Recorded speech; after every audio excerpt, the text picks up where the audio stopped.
We've got a Mercedes-Benz A-Class. This is how the real light should look. This is how this customer's light looks. This one here isn't working. The customer's replaced the light, no joy. I've unplugged the light and you can see the corrosion. It's also pulled the pin out there if you look at that when I shake it. So there's your fault there, it's rotten wiring. What I'm going to do here is take the plug apart. You can see it slides in, it's got two sections here. So we should push this end and it'll pop out. Pop the caps up and you can see the rust in there. I don't know what I'm going to do.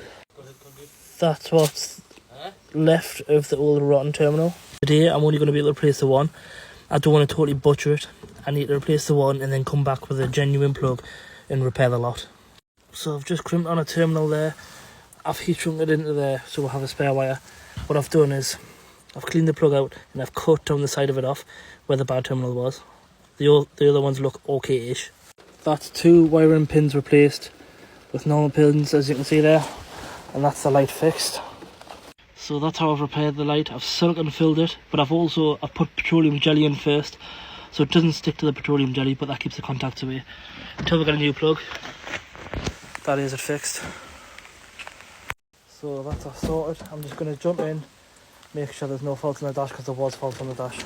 Zero faults on the dash, brake light and everything working perfect. Happy days until we get a new plug. Home time. What a horrible day it's been weather-wise.